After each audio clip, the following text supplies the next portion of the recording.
তাহলে দশম শ্রেণীর বা ক্লাস 10 মাধ্যমিক 2027 তোমাদের আজকে আমরা শুরু করছি তড়িৎ বিশ্লেষণ এবং আজকে শেষ করে দেবো। তড়িৎ বিশ্লেষণ খুব সহজ এবং ছোট চ্যাপ্টার, যেটা ক্লাস 8-এও তোমরা পড়েছিলে। তড়িতের রাসায়নিক প্রভাব বলে একটা চ্যাপ্টার ছিল। এখানে আমরা পড়বো আজকে তড়িৎ বিশ্লেষ্য কাকে বলে, তড়িৎ বিশ্লেষণ কাকে বলে, what is electrolytes and electrolysis.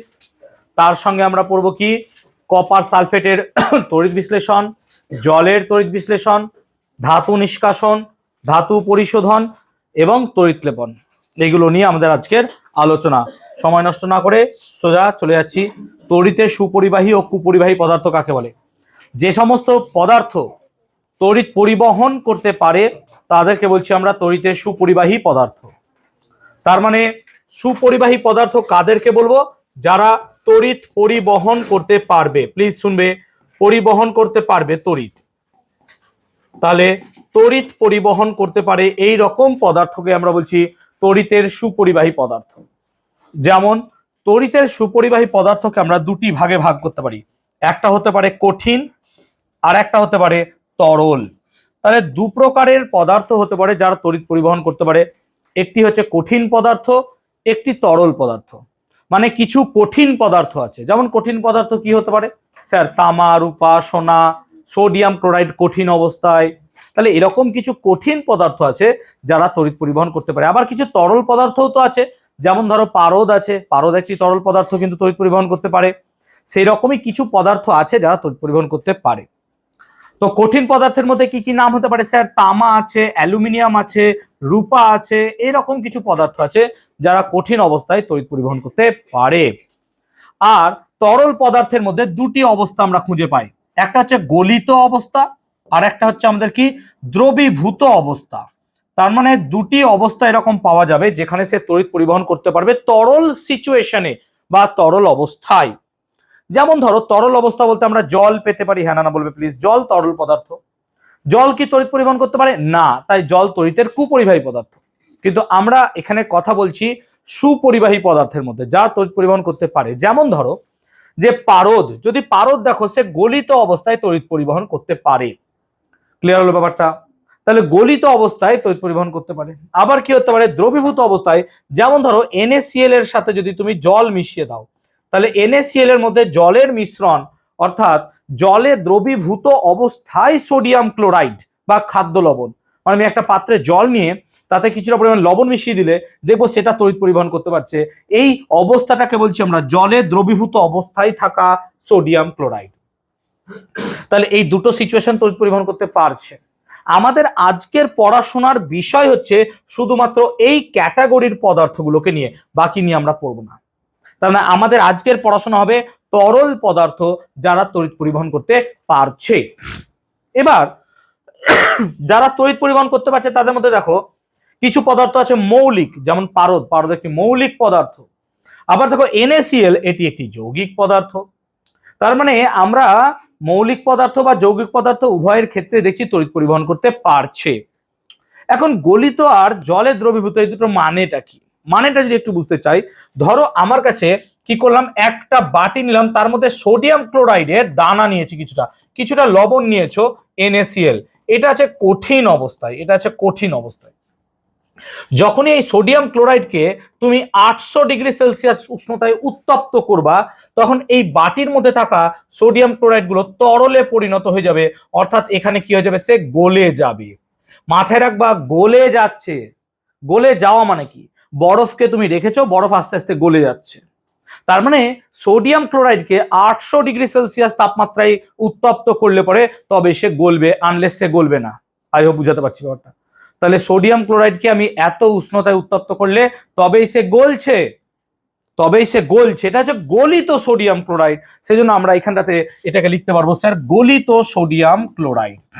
আবার লক্ষ্য করো তো, আমি যদি সেম বাটিতে কিছুটা পরিমাণ জল মিশিয়ে দিই, তাহলে ওই বাটিতেই মধ্যে আমি যদি সামান্য পরিমাণ জল মিশিয়ে দিই, তাহলে সেই বাটিতেও কিন্তু জলের মধ্যে এখন সোডিয়াম ক্লোরাইড ডুবে গেছে। এটাকে বলবো কি? দ্রবীভূত হওয়া। দুটোর মধ্যে পার্থক্য কি? এখানে কোনো জল নাই আর এখানে জলের মধ্যে তুমি মিশিয়েছো।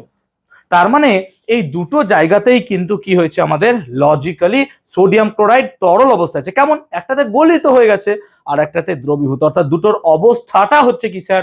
তরল। ক্লাস 10-এরই তড়িৎ চ্যাপ্টারে তোমরা পড়বে যে সমস্ত পদার্থ তড়িৎ পরিবহন করতে পারে তাদের মধ্যে কিছুটা আধান দরকার। ক্লাস 8-এ তোমরা এরকম পড়েছো, আধান দু রকমের হয়, ধনাত্মক আর ঋণাত্মক। যেমন যারা কঠিন পদার্থ তারা তড়িৎ পরিবহন করতে পারে কিসের সাহায্যে? ইলেকট্রন। মাথায় রাখবে তাদের মধ্যে আছে ইলেকট্রন, ওই ইলেকট্রনের সাহায্যে তারা তড়িৎ পরিবহন করতে পারে। ইলেকট্রনের সাহায্যে তারা তড়িৎ পরিবহন করতে পারে কারা? কঠিন ধাতু বা পরিবাহীগুলো। কিন্তু এই যে সোডিয়াম ক্লোরাইড নিলাম, এই সোডিয়াম ক্লোরাইডকে গলিত হলো বা জলে দ্রবীভূত হলো, তাহলে এখানে স্যার কারা তড়িৎ পরিবহন করবে? মাথায় রাখবে NaClটা ভেঙে গিয়ে দুটি আয়ন তৈরি করে, Na আর Cl মাইনাস। এখানেও তাই কি তৈরি করছে? Na প্লাস আর Cl মাইনাস। তাই মাথায় রাখবা দ্রবীভূত অথবা গলিত অবস্থায় আমাদের কি হচ্ছে? তাদের আয়নগুলো তড়িৎ পরিবহন করে। তাহলে গলিত অথবা দ্রবীভূত অবস্থায় তাদের আয়ন তড়িৎ পরিবহন করে, কিন্তু কঠিন অবস্থায় কে তড়িৎ পরিবহন করে? ইলেকট্রন। পারদের ক্ষেত্রে কি হয় স্যার? পারদ একটি মৌলিক পদার্থ, তাই পারদের ক্ষেত্রে তার ইলেকট্রনই তড়িৎ পরিবহন করে। কিন্তু NaCl একটি যৌগিক পদার্থ, যৌগিক পদার্থ হওয়ার জন্য NaCl ভেঙে গিয়ে দেখো ক্যাটায়ন আর অ্যানায়ন তৈরি করছে। এই ক্যাটায়ন অ্যানায়ন যদি তৈরি না হতো তাহলে তড়িৎ পরিবহন সে করতে পারতো না। যেমন ধরো আমার কাছে যদি চিনি থাকে, চিনির সংকেত হচ্ছে C12H22O11, এটা চিনির সংকেত। এবার চিনিকে নিয়ে তুমি জলে গুলিয়েছো, চিনিকে নিয়ে জলে গুলিয়ে এবার তুমি তড়িৎ পাঠানোর চেষ্টা করছো, আর তড়িৎ প্রবাহ হবে না। কেন? কারণ চিনি জলে গুলে গিয়ে কোনো আয়ন তৈরি করতে পারে না, তো কোনো আয়ন তৈরি হয় না। তো যেহেতু চিনির জলীয় দ্রবণ কোনো আয়ন তৈরি করতে পারে না, সেই জন্য চিনির জলীয় দ্রবণ তড়িৎ পরিবহন করতে পারবে না। মাথায় রাখবে যখনই গলিত অথবা উপযুক্ত দ্রাবক এসে দ্রবীভূত হবে তখন তার মধ্যে একটা আয়ন বা ইলেকট্রন কিছু থাকতে হবে যে তড়িৎ পরিবহন করবে। চিনির ক্ষেত্রে এরকম কিছু হয় না, সেই জন্য চিনি তড়িৎ পরিবহন করতে পারে না। তাই সব পদার্থকেই যে তুমি জলে মিশিয়ে দিলেই তড়িৎ পরিবহন করতে পারবে এরকম কোনো কারণ নাই। যে সমস্ত পদার্থ পারবে তাদেরকে একটা ক্যাটাগরিতে ভাগ করা হবে, এই ক্যাটাগরি থেকেই আমরা বলছি তড়িৎ বিশ্লেষ্য পদার্থ। তো তড়িৎ বিশ্লেষ্য পদার্থ কাকে বলে? যদি কাকে বলে বলতে চাও তাহলে আমরা কতগুলো পয়েন্ট এখানে ভাবতে পারি। মাথায় রাখতে হবে তড়িৎ বিশ্লেষ্য পদার্থ সর্বদা যৌগিক পদার্থ হতে হবে। তাহলে তড়িৎ বিশ্লেষ্য পদার্থ সর্বদা হতে হবে যৌগিক পদার্থ, যৌগিক না হলে হবে না। তাহলে তড়িৎ বিশ্লেষ্য পদার্থ সর্বদা কি হতে হবে? যৌগিক পদার্থ। 2 নম্বর, তড়িৎ বিশ্লেষ্য পদার্থ যৌগিক পদার্থ হবে এবং কি হবে?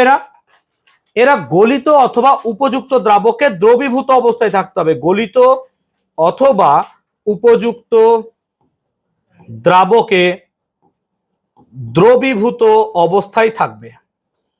আমরা ক্লাসের শুরুতেই বলেছিলাম আমরা এই ক্যাটাগরির পড়াশোনা করছি, গলিত অথবা উপযুক্ত দ্রাবকে দ্রবীভূত অবস্থায়।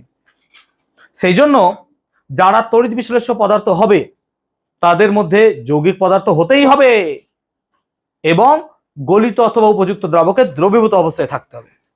হওয়ার ফলে তারা অবশ্যই তড়িতের কি হতে হবে? সুপরিবাহী। সুপরিবাহী না হলে তো হবেই না, তো সুপরিবাহী হতে হবে। এবং তাদের মধ্যে কি হবে? রাসায়নিক পরিবর্তন ঘটবে, রাসায়নিক পরিবর্তন ঘটবে এবং রাসায়নিক পরিবর্তন ঘটার ফলে নতুন ধর্ম বিশিষ্ট পদার্থ উৎপন্ন করবে, নতুন ধর্ম বিশিষ্ট পদার্থ উৎপন্ন করবে। যদি এইগুলো সব মেনে চলে তবেই তাকে তুমি বলবা তড়িৎ বিশ্লেষ্য পদার্থ। সেই জন্য সংজ্ঞাটা আমরা এইভাবে মাথায় রাখবো কি, যে সমস্ত যৌগিক পদার্থ গলিত অথবা উপযুক্ত দ্রাবকে দ্রবীভূত অবস্থায় তড়িৎ পরিবহন করে এবং তড়িৎ পরিবহন করার ফলে রাসায়নিক পরিবর্তন হয় এবং নতুন ধর্ম বিশিষ্ট কি হয়? পদার্থ উৎপন্ন করে, তাদেরকে বলা হয় তড়িৎ বিশ্লেষ্য পদার্থ।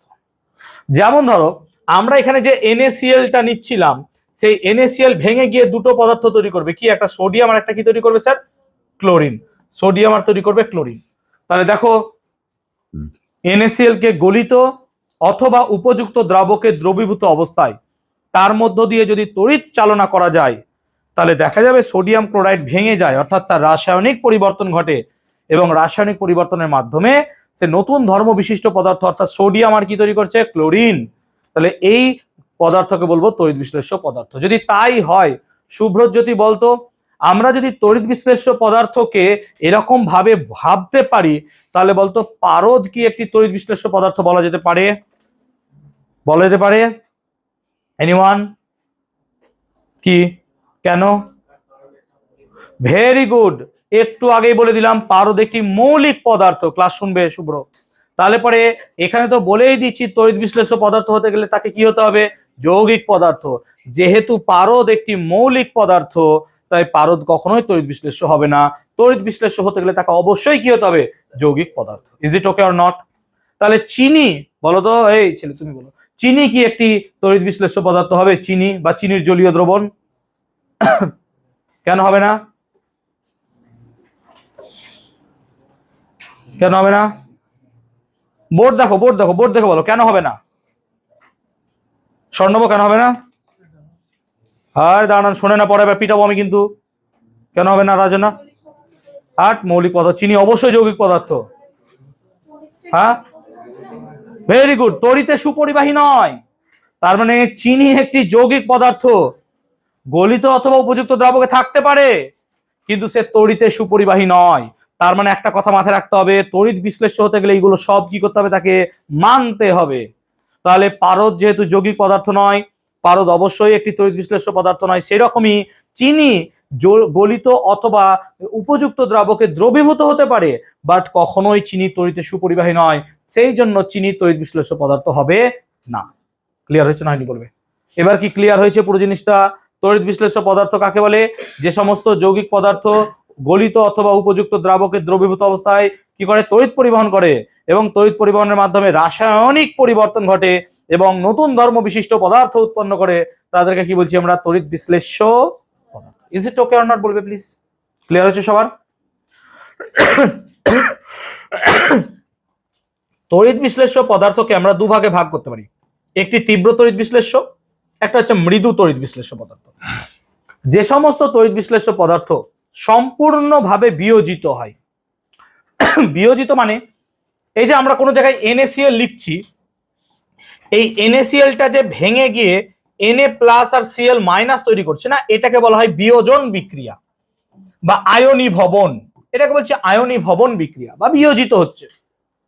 তার মানে যে সমস্ত পদার্থ সম্পূর্ণভাবে আয়নিত হয়, অর্থাৎ যে সমস্ত পদার্থ উপযুক্ত দ্রাবকে বা গলিত অবস্থায় সম্পূর্ণভাবে আয়নিত হয়, তাদেরকে বলা হবে কি? তীব্র তড়িৎ বিশ্লেষ্য। যেমন ধরো আমি কোনো একটা জায়গায় যদি, উদাহরণ দিচ্ছি ভালো করে শুনবে, কোনো একটা জায়গায় যদি শুনবে 10খানা NaCl নিই, 10টা NaCl থেকে দেখা গেল 10টা Na প্লাস তৈরি হলো আর 10টা Cl মাইনাস তৈরি হলো, তাহলে এখান থেকে বলতে পারবো যে স্যার এটা সম্পূর্ণভাবে বিয়োজিত হয়ে তো 10টা তৈরি করেছে। অর্থাৎ 10টা NaCl থেকে 10টা সোডিয়ামই পেয়েছি, 10টা NaCl থেকে 10টা Cl মাইনাস পেয়েছি। তাহলে এটাকে তুমি বলছো সম্পূর্ণ বিয়োজিত হওয়া বা আয়নিত হওয়া। তাহলে যে সমস্ত তড়িৎ বিশ্লেষ্য পদার্থ সম্পূর্ণভাবে বিয়োজিত হয় বা আয়নিত হয় তাদেরকে বলবা তীব্র তড়িৎ বিশ্লেষ্য পদার্থ। উদাহরণ কি হতে পারে? NaCl লবণ, CuSO4, যেমন ধরো HCl, H2SO4। মাথায় রাখবে HCl হচ্ছে একটা সমযোজী যৌগ, তা সত্ত্বেও সেটা কিন্তু অবশ্যই তীব্র তড়িৎ বিশ্লেষ্য পদার্থ। সাধারণভাবে সমযোজী যৌগগুলো কি হয়? মৃদু তড়িৎ বিশ্লেষ্য হয়। তাহলে স্যার মৃদু তড়িৎ বিশ্লেষ্য কাদের বলে? যে সমস্ত পদার্থ আংশিকভাবে আয়নিত হয়, সম্পূর্ণ হবে না, আংশিকভাবে বিয়োজিত হয়, অর্থাৎ এখানে আয়ন সংখ্যার পরিমাণ কি হবে স্যার? কম। এদেরকে বলবো আমরা মৃদু তড়িৎ বিশ্লেষ্য পদার্থ। উদাহরণ দিচ্ছি, যেমন ধরো আমার কাছে যদি 10টা অ্যাসিটিক অ্যাসিড থাকে CH3COOH, এটা ভেঙে ধরো 5টা CH3COO মাইনাস তৈরি হলো প্লাস 5টা H প্লাস তৈরি হলো। কিন্তু দেখো 10টা থেকে যদি 5টা তৈরি হয় তাহলে তোমার হিসাব মতো স্যার 5টা গোটা থেকে যাবে। হ্যাঁ না না বলবা? তার মানে একটা কথা ভাবো তো, এগুলো হচ্ছে আয়ন কিন্তু এটা কি? অণু। তার মানে দেখো তো এখানে কি সম্পূর্ণরূপে ভেঙেছে? না স্যার, আংশিকভাবে ভেঙেছে। তাহলে এখানে কি হচ্ছে? যে সমস্ত তড়িৎ বিশ্লেষ্য পদার্থ সম্পূর্ণরূপে বিয়োজিত হয় না, কি হয়? আংশিকভাবে বিয়োজিত হয়, তাদেরকে বলা হয় মৃদু তড়িৎ বিশ্লেষ্য পদার্থ। সামান্য পরিমাণ আয়ন উৎপন্ন হয়, বেশি আয়ন উৎপন্ন হয় না। দেখতেই পাচ্ছ আয়নের সংখ্যা কম। তীব্র আর মৃদু তড়িৎ বিশ্লেষণের মধ্যে একটা পার্থক্য ইজিলি তুমি দেখতে পাচ্ছ। কি স্যার? লক্ষ্য করো, এই যে তীব্র তড়িৎ বিশ্লেষ্য আছে, এখানে দেখো একে যখন জলে দ্রবীভূত করা হচ্ছে, এর ভেতরে দ্রবীভূত হওয়ার পর এর কোনো অণু গোটা অবস্থায় থাকছে না। কিন্তু যখন মৃদু তড়িৎ বিশ্লেষ্যকে জলে দ্রবীভূত করা হচ্ছে, দেখো তার মধ্যে আয়নও থাকছে আবার অণুও থাকছে। তাই তোমাদের এই কোশ্চেনটা অবভিয়াসলি আসবে পরীক্ষায়, যে মৃদু তড়িৎ বিশ্লেষ্যের দ্রবণে কি কি পাওয়া যায়। এবার কি কি পাওয়া যায়, অপশন কি হতে পারে? কি হতে পারে? ক্যাটায়ন হতে পারে, অ্যানায়ন হতে পারে, কি হতে পারে লিখতে পারে, অণু হতে পারে, এবং ডি লিখলো সবগুলি। তখন সবগুলি হবে, কেন দেখো ক্যাটায়নও পাচ্ছ, অ্যানায়নও পাচ্ছ, আবার অণুও পাচ্ছ। সেই জন্য মৃদু তড়িৎ বিশ্লেষ্যের মধ্যে সবগুলি তুমি পাবে, ক্যাটায়নও পাবে, অ্যানায়নও পাবে, এবং তার সঙ্গে কি পাবে? অণুও পাবে। ক্লিয়ার হলো ব্যাপারটা? তো তীব্র তড়িৎ বিশ্লেষ্য, মৃদু তড়িৎ বিশ্লেষ্য বুঝলাম। মৃদু তড়িৎ বিশ্লেষ্যের উদাহরণ কি হতে পারে? না তো এখানে লেখা আছে অ্যাসিটিক অ্যাসিড CH3COOH, এটা হচ্ছে মৃদু তড়িৎ বিশ্লেষ্য। এটা ছাড়াও অ্যামোনিয়াম হাইড্রক্সাইড NH4OH, এটা হচ্ছে অবশ্যই আমাদের একটা মৃদু তড়িৎ বিশ্লেষ্য পদার্থ। বইয়ে তোমাদের বা নোটসে তীব্র ও মৃদু তড়িৎ বিশ্লেষ্যের মধ্যে পার্থক্য থাকবে, সেই পার্থক্যটা অবশ্যই তোমরা করে নিও, তীব্র অথবা মৃদু তড়িৎ বিশ্লেষ্যের পার্থক্য। ক্লিয়ার? আমরা যদি ধাতব পরিবাহী ও তড়িৎ বিশ্লেষ্য, ধাতব পরিবাহী ও তড়িৎ বিশ্লেষ্যের মধ্যে পার্থক্য করি, তাহলে প্রথম কথা, ধাতব পরিবাহী কঠিন অথবা তরল, সলিড অথবা লিকুইড হতে পারে, কিন্তু তড়িৎ বিশ্লেষ্য সর্বদা কি হবে? তরল, লিকুইড। তাহলে ধাতব পরিবাহী অর্থাৎ metallic conductor can be solid or liquid, whereas electrolytes will always be liquid. তড়িৎ বিশ্লেষ্য সর্বদা কি হবে? তরল পদার্থ। 2 নম্বর, ধাতব পরিবাহীর মধ্যে তড়িৎ কারা পরিবহন করে? কি বললাম একটু আগে? ইলেকট্রন। কিন্তু তড়িৎ বিশ্লেষণের মধ্যে তড়িৎ পরিবহন করবে কারা? আয়ন, দ্যাট ইজ ক্যাটায়ন আর অ্যানায়ন। ক্লিয়ার হয়েছে? তাহলে এই দুটো পার্থক্য ইজিলি আমরা লিখতে পারবো। এখন আমরা যদি কঠিন অবস্থায় NaCl কে নিয়ে একটু আলোচনা করি, তাহলে কঠিন অবস্থায় দেখা যায় NaCl তড়িৎ পরিবহন করে না। একটা বাটির মধ্যে কিছুটা লবণ নিয়ে নিলাম, দিয়ে দুটো তারকে এনে লবণের দুই প্রান্তে জোড়া লাগালাম, কোনো তড়িৎ প্রবাহ হবে না। কিন্তু সেই NaCl কে যখন জলে ডোবাচ্ছি, তখন দেখলে ইজিলি তড়িৎ পরিবহন করতে পারছে। কেন? হয় কঠিন NaCl এর মধ্যে দেখবে সোডিয়াম আর ক্লোরাইড আয়নগুলো পরস্পর ইলেকট্রনিক বা আয়নিক বন্ধন দ্বারা যুক্ত থাকে। Na+ আর Cl- এই আয়নগুলি পরস্পর তীব্র আকর্ষণ বল দ্বারা আটকে থাকে। আটকে থাকার জন্য এই Na+ আয়নটা যখন NaCl কঠিন অবস্থায় থাকে তখন মুক্ত হতে পারে না।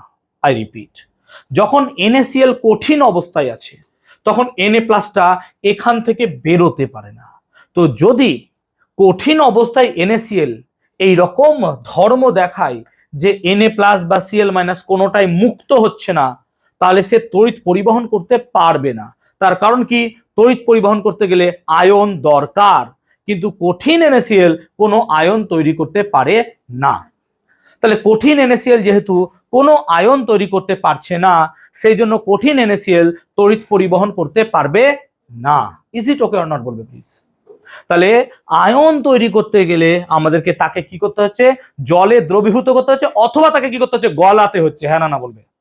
তো যখনই কঠিন NaCl কে গলিয়ে দিচ্ছি, তখন দেখা যাচ্ছে সে দুটি আয়ন তৈরি করছে, একটা হচ্ছে Na+ আর একটা কি তৈরি করছে? Cl-, তখন সে তড়িৎ পরিবহন করতে পারছে। সেই জন্য আমরা বলবো কঠিন NaCl তড়িৎ পরিবহন করে না, কিন্তু গলিত অবস্থায় অথবা জলে দ্রবীভূত অবস্থায় NaCl তড়িৎ পরিবহন করতে পারছে। তার কারণ কি স্যার? না তো সেখানে কি তৈরি হচ্ছে? Na+ আর, আমি কি বোঝাতে পারলাম ব্যাপারটা? ক্লিয়ার হয়েছে? বুঝাতে পেরেছি? দেবাঞ্জন বলো তো, কঠিন অবস্থায় NaCl কেন তড়িৎ পরিবহন করতে পারে না? বলো।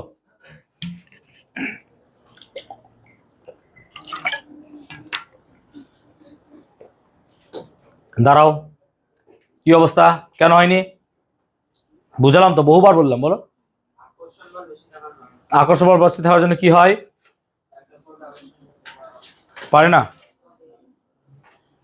আস্তে ওকে বলতে দাও, দিয়ে তারপর কি হয়? দাঁড়িয়ে থাকো, নেক্সট পড়াটা আমি ধরবো, তারপর বসবে। শোনো পড়া। তাহলে কঠিন অবস্থায় NaCl তড়িৎ পরিবহন করতে পারে না কেন? কারণ Na+ বা Cl- মুক্ত হতে পারে না। আমরা একটু আগে বললাম তড়িৎ পরিবহন করতে গেলে মুক্ত আয়নের দরকার হয়। NaCl এর মধ্যে মুক্ত আয়ন নাই, কারণ কি Na প্লাস আর Cl মাইনাস পরস্পর কি হয়ে গেছে, আটকে রয়েছে। এখান থেকে Na প্লাসটা বেরোতে পারছে না। Na প্লাস যদি না বেরোয় তাহলে সে তড়িৎ পরিবহন করতে পারবে। ক্লিয়ার হলো ব্যাপারটা? আমি কি বুঝাতে পেরেছি ব্যাপারটা? কিন্তু গলিত অথবা উপযুক্ত দ্রাবকে দ্রবীভূত অবস্থায় NaCl তড়িৎ পরিবহন করতে পারছে। তার কারণ কি, সেখানে Na প্লাস বা Cl মাইনাস কি হয়ে যাচ্ছে, মুক্ত হয়ে যাচ্ছে। নেক্সট, ছদ্ম তড়িৎ বিশ্লেষ্য কাকে বলে? যে সমস্ত তড়িৎ বিশ্লেষ্য বা যে সমস্ত পদার্থ তড়িৎ বিশ্লেষের মতো আচরণ করে কিন্তু সংজ্ঞার সঙ্গে মেলে না। আমরা যে তড়িৎ বিশ্লেষের সংজ্ঞার জন্য 5টা পয়েন্ট বললাম নাকি রে, 5টা পয়েন্ট, তাই না? ক্লিয়ার মনে পড়ছে? রাজন না, দুটো পয়েন্ট বলতো, কি কি বলেছিলাম, দাঁড়িয়ে বল। যৌগিক পদার্থ হতে পারে, রাসায়নিক বিক্রিয়া অংশগ্রহণ করবে, ভেরি গুড দুজন। স্নেহ আর দুটো বলতো দেখি কি হবে, বস। যৌগিক তড়িৎ বিশ্লেষের যে 5টা পয়েন্ট বলেছিলাম, সুপরিবাহী হতে হবে 3 নম্বর হলো, আর বলো একটা, ভেরি গুড, রাসায়নিক বলে দিয়েছে, গলিত বা উপযুক্ত দ্রাবকে দ্রবীভূত থাকতে হবে। আর 5 নম্বর পয়েন্ট কি ছিল, ভেরি গুড, নতুন ধর্ম বিশিষ্ট পদার্থ উৎপন্ন করবে। তাহলে এরকম যাদের মধ্যে ক্যাটাগরি আছে তারা তড়িৎ বিশ্লেষ্য, কিন্তু দেখা যাচ্ছে এরা তড়িৎ বিশ্লেষের মতো আচরণ করছে কিন্তু সেই সংজ্ঞার সঙ্গে তাকে মিলছে না, তাই এদেরকে নাম দেওয়া হলো সিউডো ইলেকট্রোলাইটস বা ছদ্ম তড়িৎ বিশ্লেষ্য। আমাদের এক সময় খুব একটা ডিসপ্লে উঠেছিল, তাকে বলা হয় এলসিডি, লিকুইড ক্রিস্টাল ডিসপ্লে। দেখবে এলসিডি ডিসপ্লেতে এরকম হাত দিলে মনে হতো ভেতরে একটা লিকুইড দেওয়া আছে। ওই এলসিডিতে যে লিকুইডটা থাকতো সেটাই হচ্ছে তোমার ছদ্ম তড়িৎ বিশ্লেষ্য বা সিউডো ইলেকট্রোলাইটস। ক্লিয়ার হলো ব্যাপারটা? তো ছদ্ম তড়িৎ বিশ্লেষ্যের উদাহরণ কি হতে পারে আমরা আই হোপ বুঝতে পেরেছি। ক্লিয়ার? বলতো কি উদাহরণ দিলাম ছদ্ম তড়িৎ বিশ্লেষ্যের? কি নাম বললাম? এলসিডির পুরো নাম কি বললাম? লিকুইড, বল বস বস, শোন ভালো করে পড়া বাবা। Liquid crystal display, LCD. আর ছোটবেলা থেকে এলইডি পড়ে আসিস, কি, লাইট এমিটিং ডায়োড। ক্লিয়ার হলো ব্যাপারটা? তো ছদ্ম তড়িৎ বিশ্লেষ্য পড়লাম। এই কোশ্চেনটা মাধ্যমিকে 5 বছরে 2বার এসছে, 2017, 22 আর 2027 তোরা দিবি হয়তো 3, 5, 15, হয়তো আরো 5 বছর পরে এই কোশ্চেনটা রিপিট তোদের সময় এলো। তো 2017 এসছে, 22 এসছে, যদি খুব খারাপ না হয় একটা 27 লিখে রাখলাম নাকি, যে তোদের বছর এলো। দেখ 5-5 গ্যাপে। তো আমাদেরকে এগুলো নিয়ে রিসার্চ করতে হয়, কোন কোশ্চেন কোন সালে এসছে, তুলে তুলে তোদেরকে আমি দিচ্ছি কোন মাধ্যমিকের সালে কোন কোশ্চেন এসছে। বল, আমি তো প্রায় দিই তোদের আমি। হ্যাঁ, অবভিয়াসলি তোরা চিন্তা করিস না, মাধ্যমিক 2017 থেকে মাধ্যমিক 2026-এর সমস্ত প্রশ্নের উত্তর তোদেরকে আমি জেরক্স দিয়ে দেবো। কবে দেবো সেটা? নভেম্বর মাসে, টেস্টের পর। টেস্টের আগে দেবো না, না এবছর টেস্টের আগে দিয়ে দেবো। টেস্ট পরীক্ষাটা তো ভালো হোক, টেস্টের পরেই পরের বছর দিই, প্রত্যেক বছর টেস্টের পরে দিই। তো 2017 থেকে 2026 পর্যন্ত 9-10 বছরের প্রশ্ন।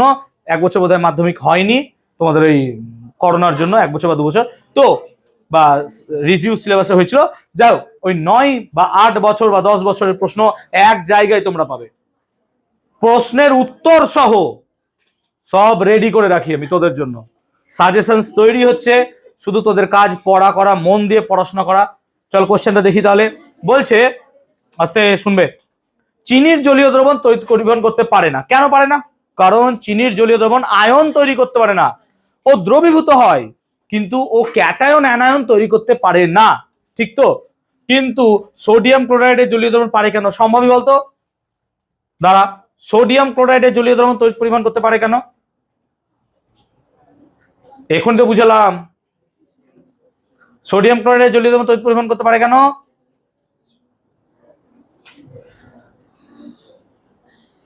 দেখছো, শুনছে না পড়া?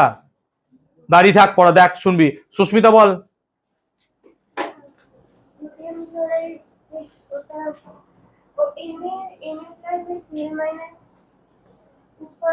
Very good. তাহলে সোডিয়াম ক্লোরাইডকে যখন জলে ডোবাবো, বসো সুস্মিতা তুই দাঁড়া, তাহলে Na+ আর Cl- দুটো আয়ন তৈরি করে। ওই আয়নের জন্য সে তড়িৎ পরিবহন করতে পারে। যেমন ধরো জলের মধ্যে অ্যালকোহল মিশিয়ে দিচ্ছ, ওই অ্যালকোহল আয়ন তৈরি করতে পারবে না, সেই জন্য জলে অ্যালকোহল মিশালে সে তড়িৎ পরিবহন করতে পারবে না। চলো এবার পড়বো, মৃদু তড়িৎ বিশ্লেষ্যের দ্রবণে তড়িৎ পরিবহন ক্ষমতা কম হওয়ার কারণ। কারণ সেখানে আয়ন সংখ্যা কি আছে? কম।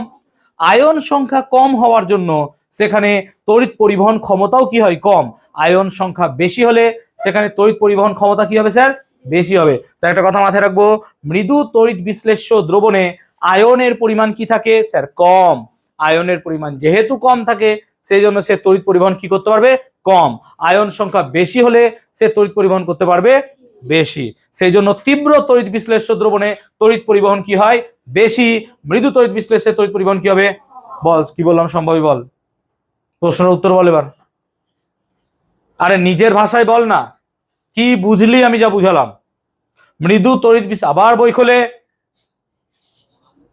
মৃদু তড়িৎ বিশ্লেষ্যের জলীয় দমে তড়িৎ পরিবহন ক্ষমতা কম হওয়ার কারণ কি? কি কারণ? চলো দাঁড়িয়ে থাকো। তাহলে মৃদু তড়িৎ বিশ্লেষ্য দ্রবণে আয়ন সংখ্যা উৎপন্ন কম হয়। আয়ন সংখ্যা কম হয় বলে তড়িৎ পরিবহন ক্ষমতা কম। চলো, তড়িৎ বিশ্লেষণ কাকে বলে? এই পুরো পদ্ধতিটাকে বলা হয় তড়িৎ বিশ্লেষণ। তার মানে যে পদ্ধতির সাহায্যে তড়িৎ বিশ্লেষ্য দ্রবণের মধ্যে তড়িৎ পাঠাবো এবং নতুন ধর্ম বিশিষ্ট পদার্থ উৎপন্ন হবে, সেই পদ্ধতিকে বলা হয় তড়িৎ বিশ্লেষণ। তাহলে যে পদ্ধতির সাহায্যে তড়িৎ বিশ্লেষ্য পদার্থের মধ্য দিয়ে তড়িৎ চালনা করা হয় এবং নতুন ধর্ম বিশিষ্ট পদার্থ উৎপন্ন হয়, সেই পদ্ধতিটাকে বলা হয় তড়িৎ বিশ্লেষণ। আর যে পদার্থের মধ্যে তড়িৎ চালনা করব তাকে বলা হবে তড়িৎ বিশ্লেষ্য। নিচে ও এন্ন হয়তো, ঠিক আছে ছাড় দেখি, যাও আস্তে। তো যে পদ্ধতির সাহায্যে তড়িৎ বিশ্লেষ্য পদার্থের মধ্য দিয়ে তড়িৎ চালনা করে আমরা কি করব? রাসায়নিক পরিবর্তনের মাধ্যমে নতুন ধর্ম বিশিষ্ট পদার্থ উৎপন্ন করি, সেই পদ্ধতিটাকে কি বলা হয়? তড়িৎ বিশ্লেষণ। বলতো এবার দেখি।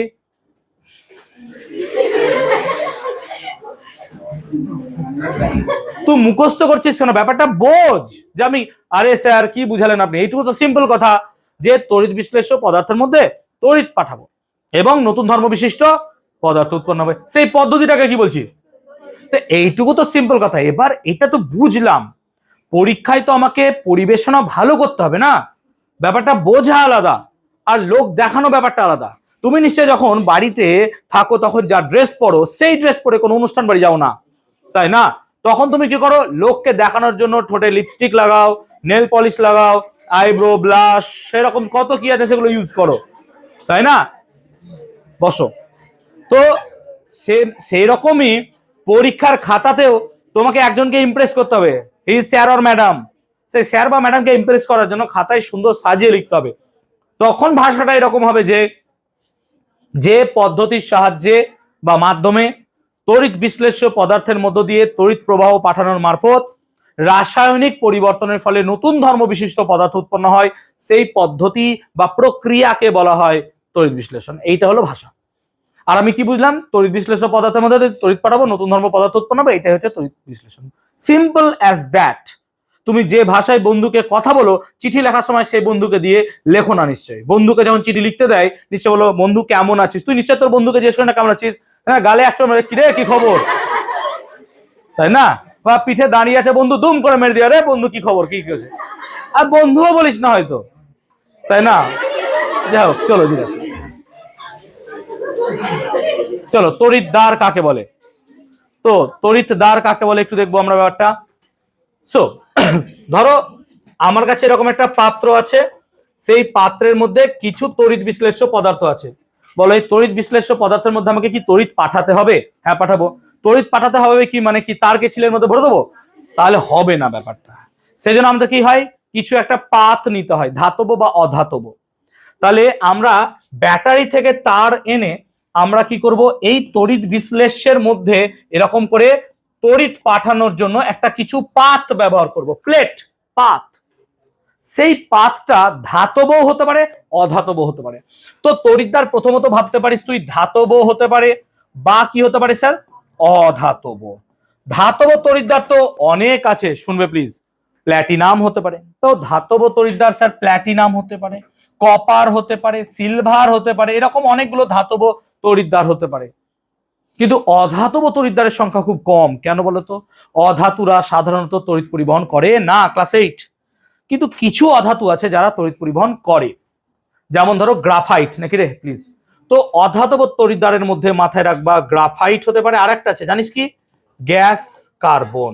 সো এই গ্যাস কার্বন এবং অধাতব মধ্যে পড়ছে গ্রাফাইট, এরা কিন্তু তড়িৎ পরিবহন করে বলে এদেরকে আমরা কি করতে পারি, তড়িৎদ্বার হিসেবে ব্যবহার করতে পারি। অর্থাৎ তড়িৎদ্বার হচ্ছে এমন দুটি ধাতব অথবা অধাতব প্লেট যার মাধ্যমে তড়িৎ কি হবে, ব্যাটারি থেকে তড়িৎ বিশ্লেষের মধ্যে আসবে, হ্যাঁ না বলো।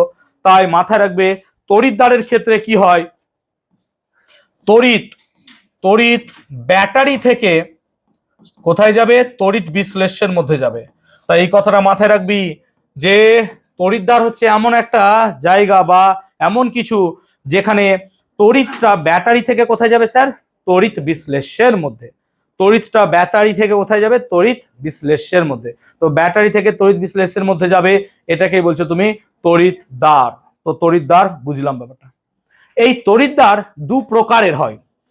যে তড়িৎদ্বারটি, এটা তড়িৎদ্বার তো বুঝতে পারলে, এটা তড়িৎদ্বার, যে তড়িৎদ্বারটি ব্যাটারির ধনাত্মক প্রান্তের সাথে যুক্ত তাকে আমরা বলবো অ্যানোড, আর যে তড়িৎদ্বারটা ঋণাত্মক প্রান্তের সাথে যুক্ত তাকে বলবো আমরা ক্যাথোড। তাহলে তড়িৎদ্বার তো দু প্রকারের হলো স্যার, একটা হলো অ্যানোড আর একটা হলো কি স্যার, ক্যাথোড। তাহলে দু প্রকারের তড়িৎদ্বার এখনো পর্যন্ত পড়লা, অ্যানোড ক্যাথোড, ধাতব অধাতব। তো অ্যানোড কোনটা, যেটা স্যার প্লাস সেটা অ্যানোড, প্লিজ মনে রাখবা, আর যেটা মাইনাস সেটা হচ্ছে ক্যাথোড। তার মানে যে তড়িৎদ্বারটি ব্যাটারির ঋণাত্মক প্রান্তের সঙ্গে যুক্ত তাকে কি বলবো, ক্যাথোড। আর যে তড়িৎদ্বারটি ব্যাটারির ধনাত্মক প্রান্তের সাথে যুক্ত তাকে বলা হচ্ছে কি, অ্যানোড। তাহলে ধনাত্মক প্রান্তের সাথে যুক্ত তড়িৎদ্বারকে অ্যানোড বলছি, ঋণাত্মক তড়িৎদ্বারকে কি বলছি, ক্যাথোড।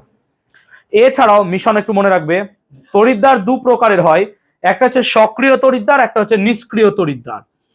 তাহলে একটা হচ্ছে সক্রিয় তড়িৎদ্বার, একটা হচ্ছে নিষ্ক্রিয় তড়িৎদ্বার। অন্য স্কুল না মনে রাখলে হবে, মিশন অবশ্যই মনে রাখবা। সক্রিয় তড়িৎদ্বার কাকে বলে, যে তড়িৎদ্বার তড়িৎ বিশ্লেষণের সময় রাসায়নিক বিক্রিয়া করে নেয় তাকে বলা হয় সক্রিয় তড়িৎদ্বার।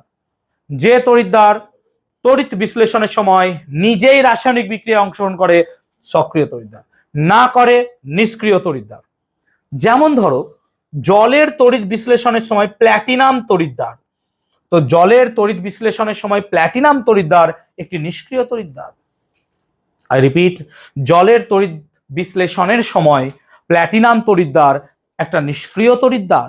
কিন্তু আমরা যখন পড়াবো কপার সালফেটের জলীয় দ্রবণের তড়িৎ বিশ্লেষণের সময় কপার তড়িৎদ্বার, এটা কিন্তু অবশ্যই সক্রিয় তড়িৎদ্বার। তো মিশন একটু মনে রাখবা, নিষ্ক্রিয় তড়িৎদ্বার আর সক্রিয় তড়িৎদ্বার ব্যাপারটা কি, যে তড়িৎদ্বার রাসায়নিক বিক্রিয়া অংশগ্রহণ করবে সক্রিয়, না করবে নিষ্ক্রিয়। ক্লিয়ার হলো? তাহলে এত রকমের তড়িৎদ্বার আমরা পড়লাম, তাই তো, বুঝাতে পারলাম ব্যাপারটা। তাহলে ধাতব তড়িৎদ্বার, অধাতব তড়িৎদ্বার, ক্যাথোড, অ্যানোড, সক্রিয়, নিষ্ক্রিয়। তড়িৎ বিশ্লেষণ করা হয় যে যন্ত্র তার নাম মাথায় রাখবা ভোল্টামিটার। আমি ইংলিশে লিখে দিচ্ছি সেজন্য, VOLTA, ভোল্টা মিটার। তো ভোল্টামিটার, এই ভোল্টামিটার যন্ত্রের সাহায্যে তড়িৎ বিশ্লেষণ তুমি করতে পারবে। তবে মাথায় রাখবা আরেকটি যন্ত্র আছে একই রকম নাম, দ্যাট ইজ ভোল্ট মিটার। মাথায় রাখবা এটা হচ্ছে ভোল্ট মিটার, দূরে দূরে লিখলাম। ভোল্ট মিটার কিন্তু বিভব প্রভেদ মাপে, সেজন্য ভোল্ট মিটার বিভব প্রভেদ মাপে। তো দুটোর মধ্যে পার্থক্য আছে, একটা হচ্ছে ভোল্ট মিটার, একটা হচ্ছে ভোল্টা মিটার। তোমাকে যখন পরীক্ষায় প্রশ্ন দেবে তড়িৎ বিশ্লেষণ করার যন্ত্রের নাম, একটা কথা মাথায় রাখবা, ভোল্টা মিটারও দেবে, ভোল্ট মিটারও দেবে। চট করে গিয়ে ভোল্ট মিটারে দাগিয়ে চলে এসো না, আকারটা দেখিও আছে কিনা। সেই জন্য তড়িৎ বিশ্লেষণ করার যন্ত্রের নাম ভোল্টা মিটার, তো আকার থাকবে, ভোল্ট মিটার হবে না। আই হোপ ক্লিয়ার করাতে পেরেছি। ওকে, যাও, ক্লিয়ার হচ্ছে ভোল্টা মিটার আর ভোল্ট মিটার। আয়নী ভবন বলতে কি বোঝো? দেখো ভবন মানে হচ্ছে হওয়া, ভব থেকে এসছে, সাংস্কৃতিক শব্দ বলতে পারো। তো ভব মানে হওয়া, আয়নী ভবন মানে আয়নিত হওয়া, আয়নিত হওয়া। যেমন আমার কাছে যদি H2O থাকে, তুমি জানো এটা আয়নিত হয়ে গিয়ে H+ আর OH- আয়ন তৈরি করে, এটা হচ্ছে আয়নিত হলো বলে এই বিক্রিয়াটাকে বলছি আমরা আয়নী ভবন বিক্রিয়া। যেমন ধরো আমার কাছে যদি HCl থাকে, প্লিজ একটু মাথায় রাখবা যে এই বিক্রিয়াটাকে বলা হয় উভমুখী বিক্রিয়া। উভমুখী বিক্রিয়া মানে বাম দিক থেকে ডান দিক যেতে পারে, ডান দিক থেকে বাঁ দিকেও হতে পারে, আমি ধরে চলছি। তো এখানেও দেখো H+ আর Cl- দেওয়া আছে, দ্যাট মিনস এটা হচ্ছে আয়নিত হচ্ছে বলে আয়নীভবন বিক্রিয়া। তো আয়নীভবন বিক্রিয়া কাকে বলে? যে বিক্রিয়ায় দেখবো কোনো একটা যৌগিক পদার্থ ভেঙে কিসে তৈরি হচ্ছে, ক্যাটায়ন এবং অ্যানায়ন, তাকে বলছি আমরা আয়নীভবন বিক্রিয়া। সায়ন, আয়নীভবন বিক্রিয়া কাকে বলে?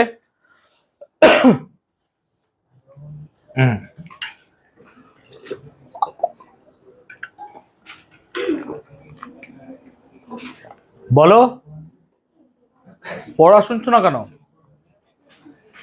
এই আস্তে। হ্যাঁ,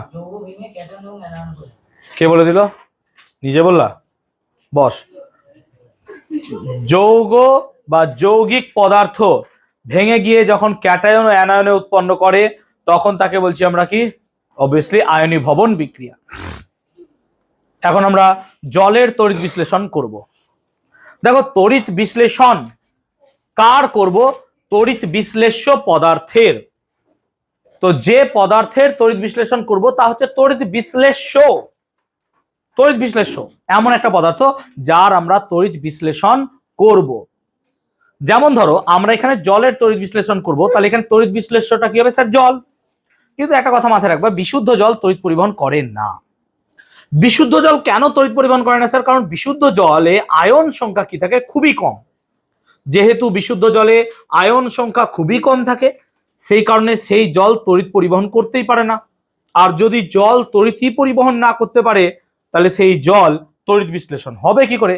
সেই জন্য মাথায় রাখবে, বিশুদ্ধ জল তড়িৎ পরিবহন করতে পারে না, কারণ তাতে কোনো রকম আয়ন খুবই কম পরিমাণ উপস্থিত থাকে। সেই জন্য বিশুদ্ধ জলের তড়িৎ বিশ্লেষণ হবে না। তাহলে স্যার জলের তড়িৎ বিশ্লেষণ করবো কি করে? সেজন্য জলের তড়িৎ বিশ্লেষণ করার জন্য আমরা তাতে সামান্য পরিমাণ অ্যাসিড মিশিয়ে দিতে পারি বা সামান্য লবণ মিশিয়ে দিতে পারি।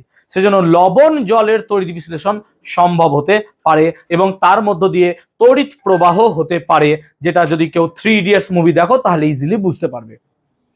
3 ইডিয়টস মুভিতে যখন র্যাঞ্চো প্রথম যায় এবং র্যাগিং এর শিকার হয় তখন নিজেকে একটা কামরায় বন্ধ করে নেয়, একটা চামচ লাইক স্ট্রাকচার নিয়েছিল, এখানে তার দিয়েছিল, সোজা দিয়েছিল, কেউ একজন মূত্র বিসর্জন করতে যাচ্ছিল, বাস সেই জন্য ঝটকা লেগেছিল, তাই না? ক্রিটিক্যাল পার্ট, সেন্সিটিভ জায়গায় লাগলে পরে সেটা খুব খারাপ লাগে, ক্ষতিকর জিনিস, তাই না? তো ছেলেরা একটু সাবধানে দেখে শুনে মানে নেচার কলকে একটু রিপ্রেজেন্ট করবে। উপর থেকে তারটা ঝুলছে এরকম জায়গা থেকে দূরে থাকবে, বিরত থেকো, এটা রিকোয়েস্ট। মুভি আমাদেরকে অনেক কিছু শেখায়, ঠিক আছে? ওকে, তো একটু ভেবে চিন্তা করাই ভালো। যদি খুব বেড়ে আমার কোচিং আছে আশেপাশে থাকলে অবশ্যই চলে আসিস, কোনো ব্যাপার নাই, ঠিক আছে? 5 টাকা লাগবে না, যাক জোকস অ্যাপার্ট, ঠিক আছে? তো রাস্তাঘাটে তার ফার থাকলে একটু সাবধানে করা উচিত আমি মনে করি, ঠিক আছে? তো সেই জলে তাহলে মূত্রের মধ্য দিয়ে তড়িৎ বিশ্লেষণ বা তড়িৎ প্রবাহ হলো কেন বলো তো অভিজিৎ? ওই মূত্রের মধ্যে তড়িৎ বিশ্লেষণ হলো কেন? তড়িৎ প্রবাহ হলো কেন? ইয়েস, কারণ আমরা মূত্রের মাধ্যমে অনেক লবণ রেচিত করি, প্রচুর আয়ন থাকে, সেই আয়ন গুলোর জন্য তড়িৎ পরিমাণ হবে, কিন্তু মাথায় রাখবে খুব কম পরিমাণ, খুব বেশি পরিমাণ আয়ন থাকে না, খুব কম পরিমাণ হয়, কিন্তু হলেও তার মধ্যে তড়িৎ প্রবাহ হতে পারে। ক্লিয়ার হয়েছে? তো সেই জন্য আমরা এখানে অ্যাসিডিফাইড ওয়াটার বা অ্যাসিড মিশ্রিত কি নেব? জল। ক্লিয়ার? বলতো বাবা, ক্যাথোড আর অ্যানোড কাকে বলে? অনিশ, ক্যাথোড কোনটা, পজিটিভ না নেগেটিভ? নেগেটিভ। কে বলছি বাবা দাঁড়া। আর অ্যানোড কি হবে তাহলে? তাহলে ক্যাথোড নেগেটিভ, অ্যানোড হচ্ছে পজিটিভ। ওকে, চলো। সো আমরা এখানে দেখো সেরকমই এরকম একটা পাত্রের মধ্যে শুনবে একটু জল নিয়েছি আর দুটো গ্যাস জারকে এরকম করে উবু করে রেখেছি, আর নিচে প্ল্যাটিনাম, এটা কার্বন আছে, কার্বন নেব না আমরা, প্ল্যাটিনাম তড়িৎদ্বার দিয়ে কানেক্ট করেছি, একটা ধরো প্লাস আর একটা মাইনাস। কি ধরে চলছি? যে এইটাকে ধরছি আমরা মাইনাস, এটা হচ্ছে ক্যাথোড, এটা মাইনাস, আর এটা কি হচ্ছে স্যার? প্লাস। এই ধরে চলছি আমরা। এখন আমরা জলের মধ্যে সামান্য অ্যাসিড কেন মেশালাম? সামান্য অ্যাসিড বা লবণ মেশালে সেখানে আয়ন সংখ্যা কি হয় স্যার? অনেক বেড়ে যায়। যেহেতু আয়ন সংখ্যা অনেক বেশি হয়ে যায় সেই জন্য আমরা দেখব সেই জলটা সহজে তড়িৎ পরিবহন করতে পারছে। ক্লিয়ার হয়েছে ব্যাপারটা? তনুশ্রী দাঁড়াও তো, বলো তো জলের তড়িৎ বিশ্লেষণ করতে গেলে আমরা কেন সামান্য অ্যাসিড মেশাচ্ছি? বলো। আবার দেখে, সোজা তাকা আমার দিকে, বল। পারবি না? তাহলে দাঁড়িয়ে পড়াটা শোনো, দিয়ে বলবো, আবার কোয়েশ্চেন করবো। দেখো তাহলে আমরা দেখলাম জলে সামান্য পরিমাণে অ্যাসিড বা লবণ মেশাতে হয়, কারণ জলে বা বিশুদ্ধ জলে কি হয়, আয়ন সংখ্যা কি থাকে, খুবই কম, সেজন্য সে তড়িৎ পরিবহন করতে পারে না। সেজন্য সামান্য অ্যাসিড বা লবণ মিশিয়ে দিলে সেই জলে আয়ন সংখ্যা কি হয়ে যায় স্যার, বেড়ে যায়। আর আয়ন সংখ্যা যদি বেড়ে যায় তাহলে সে তড়িৎ পরিবহন করতে পারবে, সেই কারণে আমরা জলের তড়িৎ বিশ্লেষণ করতে পারবো। তাহলে যেহেতু জলের তড়িৎ বিশ্লেষণ করব, তাহলে এখানে তড়িৎ বিশ্লেষ্য রূপে জল নিয়েছি। আমরা জানি স্যার জল ভেঙে গিয়ে H+ আর OH- আয়ন তৈরি করবে। ক্লিয়ার? তার মানে আমরা ভাবতে পারি এখানে যে জল আছে সেখানে প্রচুর পরিমাণে H+ আয়ন আছে আর প্রচুর পরিমাণে OH- আয়ন আছে। তাহলে এই জলের মধ্যে এগুলো এখন প্রচুর আছে, কারণ জলটা ভেঙে গেছে। কেন? তার মধ্যে সামান্য পরিমাণ কি মিশিয়েছো, অ্যাসিড। এবার আমরা যদি ক্যাথোডটাকে লক্ষ্য করি, প্লিজ শুনবে একটু মন দিয়ে। আমরা যদি ক্যাথোডটাকে লক্ষ্য করি, বলো তো ক্যাথোড নিজে কি স্যার, নেগেটিভ। ক্যাথোড নিজে নেগেটিভ, দেখো লিখে রেখেছো। তো ক্যাথোডের দিকে যদি তাকাই, তনুশ্রী বলতো কে যাবে ক্যাথোডের দিকে, H+ যাবে না OH- যাবে, ওকে বলতে দাও। OH- যাবে। কেন বাবা? আন্দাজে বলে দিলা। আমরা ক্লাস 8-এ পড়েছি বিপরীত আধান পরস্পরকে আকর্ষণ করে, তাহলে এটা মাইনাস হলে সবসময় কি হবে, প্লাস। সেই জন্য এখানে ক্যাথোডে যাবে H+, তাহলে ক্যাথোডে কে গেল, ক্যাটায়ন। তাই তড়িৎ বিশ্লেষণের সময় মাথায় রাখবে ক্যাথোডে যাবে কে, ক্যাটায়ন। তাহলে এটা সবসময় মাথায় রাখবা, ক্যাথোডে যাবে ক্যাটায়ন। ক্যাথোডে ক্যাটায়ন, ক ক, ক্যাথোডে ক্যাটায়ন, ঠিক আছে। তাহলে অ্যানোডে কে যাবে, অ্যানায়ন। তাহলে অ্যানোডে হচ্ছে অ্যানায়ন। তাহলে অ অ ক ক,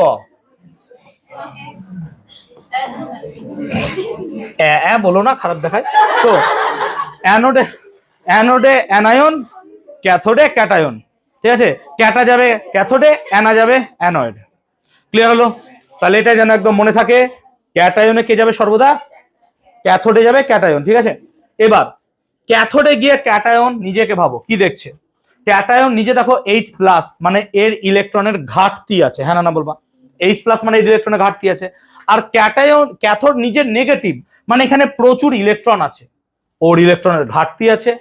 আর ক্যাথোডে প্রচুর ইলেকট্রন আছে, কেন, ক্যাথোড তো নেগেটিভ, আর নেগেটিভ মানে সেখানে ইলেকট্রন অনেক আছে, সেই জন্য সে তার ঘাটতিটাকে পূরণ করবে একটি ইলেকট্রন গ্রহণ করে।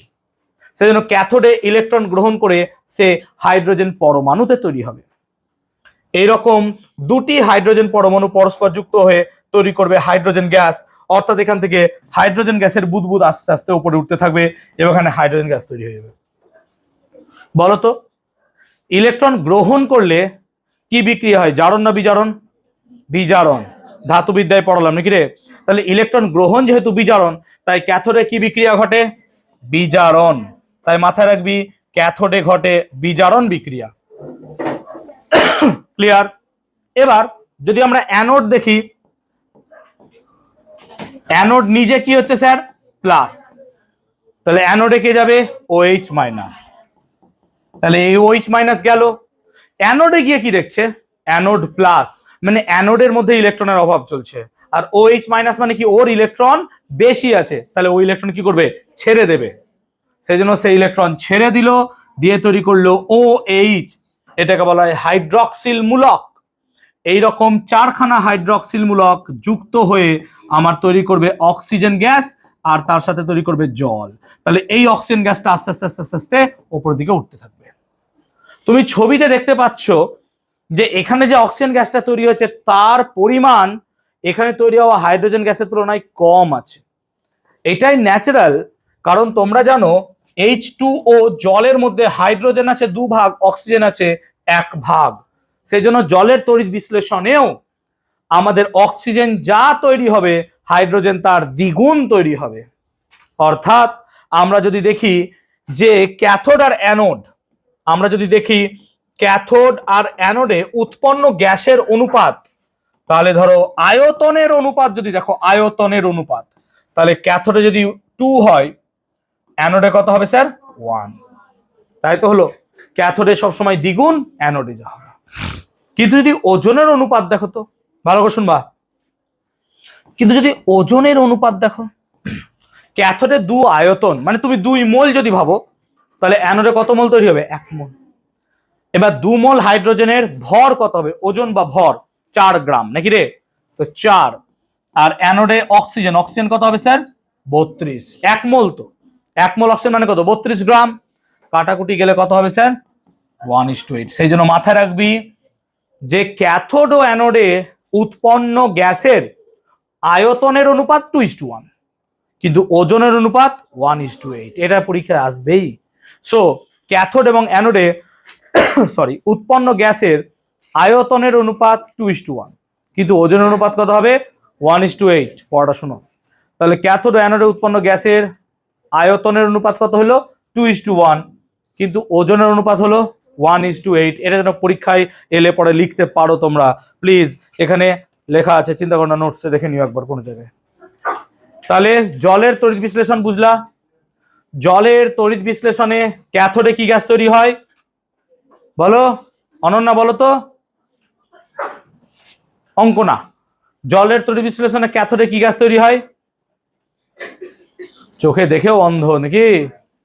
তাহলে পড়াই শুনছো না, মন দাও পড়াই। হাইড্রোজেন গ্যাস তৈরি হয় নাকি? আর অ্যানোডে অক্সিজেন। মনে রাখবি অ দিয়ে, অ্যানোডে কি হবে? অক্সিজেন, আর ক্যাথোডে হবে হাইড্রোজেন। বস। আর ক্যাটায়ন যাবে কোথায়? ক্যাথোডে। অ্যানায়ন কোথায় যাবে? অ্যানোডে। মনে থাকবে, ক্যাটায়ন যায় ক্যাথোডে, অ্যানায়ন যায় অ্যানোডে। জলের তড়িৎ বিশ্লেষণে অক্সিজেন তৈরি হবে অ্যানোডে, আর হাইড্রোজেন তৈরি হবে ক্যাথোডে। কোনো সন্দেহ আছে বলবি আমাকে। তাহলে প্ল্যাটিনাম তড়িৎদ্বার ব্যবহার করে অ্যাসিড মিশ্রিত জলের তড়িৎ বিশ্লেষণ করলাম, বুঝতে পেরেছি। আমরা কি এটা এখনই বুঝিয়ে দিয়েছি? বিশুদ্ধ জলের পরিবর্তে অ্যাসিড মিশ্রিত জল কেন ব্যবহার করা হয়? অস্মিতা ভৌমিক বলতে এটার উত্তর কি হবে? যে বিশুদ্ধ জলের পরিবর্তে অ্যাসিড মিশ্রিত জল কেন ব্যবহার করি?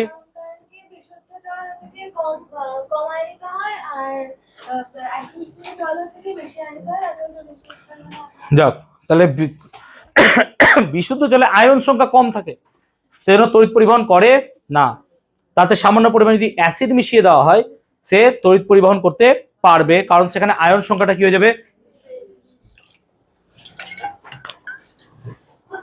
চলো এবার তড়িৎ বিশ্লেষণে আমরা সমপ্রবাহ কেন ব্যবহার করব। যখন আমরা তড়িৎ চ্যাপ্টারটা পড়ব তখন দেখব প্রবাহ মাত্রা অর্থাৎ কারেন্ট যাকে বলা হয় সেটা দু প্রকারের হয়। একটি তড়িৎ প্রবাহ আছে যার মান এবং অভিমুখ সময়ের সঙ্গে সঙ্গে পাল্টায়, তাকে বলা হয় পরিবর্তী প্রবাহ বা অল্টারনেটিং কারেন্ট। আর কিছু কিছু প্রবাহ মাত্রা আছে যাদের মান এবং অভিমুখ সময়ের সঙ্গে সঙ্গে পাল্টায় না, তাদেরকে বলবো আমরা সমপ্রবাহ। সমপ্রবাহকে ইংলিশে বলা হয় ডাইরেক্ট কারেন্ট, সেজন্য একে বলা হয় ডিসি। আর পরিবর্তী প্রবাহকে ইংলিশে বলা হয় alternating current, that's called AC.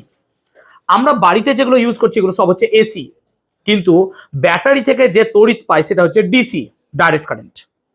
এখন অল্টারনেটিং কারেন্ট বা পরিবর্তী প্রবাহের অভিমুখ পাল্টায়।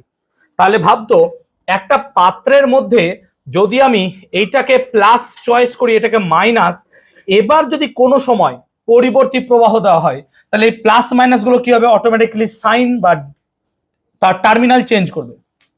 টার্মিনাল চেঞ্জ করার জন্য ক্যাটায়ন অ্যানায়ন গুলো মুভমেন্ট কি হয়ে যাবে? হবে না, কারণ এখানে থাকা কোনো একটা ক্যাটায়ন মাইনাস সে কোনো মুহূর্তে এইদিকে যাচ্ছে, কোনো মুহূর্তে এইদিকে যাচ্ছে, অর্থাৎ সে কি করবে? এরকম করে ভাইব্রেট করতে থাকবে, আর কিছু হবে না। সেই জন্য তড়িৎ বিশ্লেষণ হবে না। কিন্তু যদি সমপ্রবাহ ব্যবহার করা হয় তাহলে এটা সবসময় প্লাস আর এটা সবসময় মাইনাস থাকবে, তার মানে মাইনাসটা ছুটবে এইদিকে, প্লাসটা ছুটবে এইদিকে।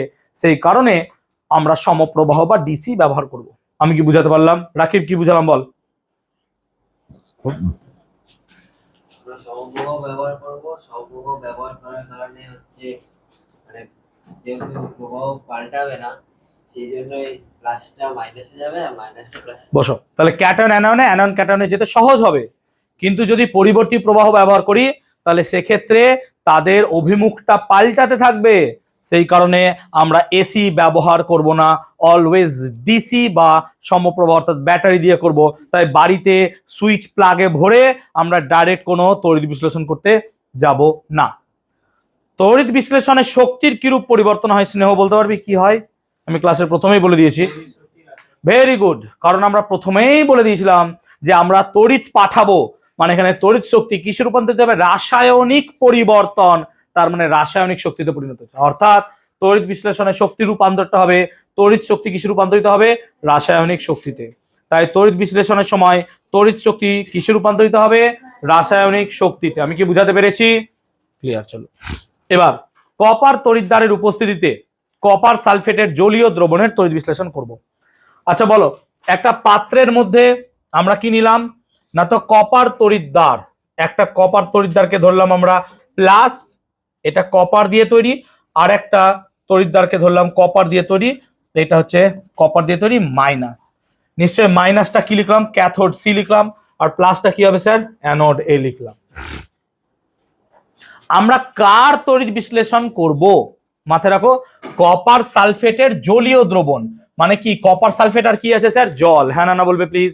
সেই জন্য আমার কাছে আছে স্যার কপার সালফেট, আর আমার কাছে আছে স্যার জল।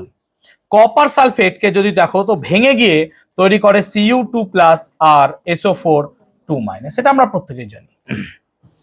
আর H2O ভেঙে গিয়ে তৈরি করে স্যার H+ আর কি তৈরি করে স্যার, এটা নিয়ে আমরা জানি। তার মানে এখন দ্রবণে দুটি ক্যাটায়ন আছে দেখতে পাচ্ছ, একটা হচ্ছে স্যার Cu2+ আর একটা হচ্ছে H+, আর দুটি অ্যানায়ন আছে, দ্যাট ইজ SO4 2- এবং OH-। এবার আমরা যদি ক্যাথোড বিক্রিয়া নিয়ে একটু আলোচনা করতে চাই, তাহলে ক্যাথোডে কারা ছুটবে স্যার, দুটোই ছুটবে না।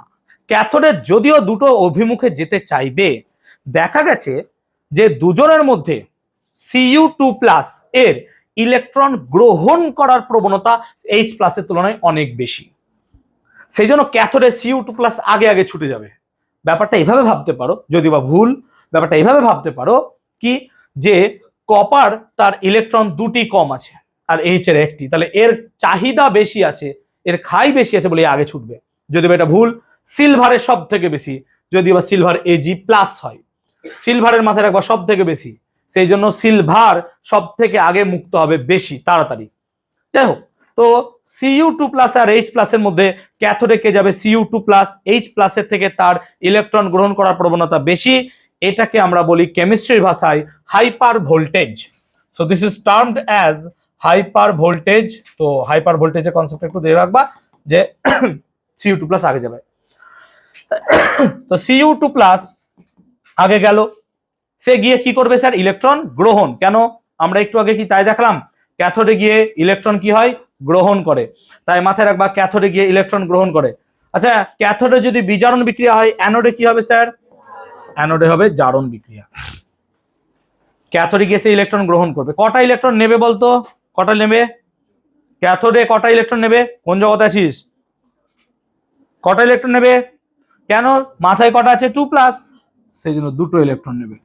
তো দুটো ইলেকট্রন নিয়ে তৈরি করবে Cu, তার মানে ক্যাথোডে গিয়ে Cu জমা হবে।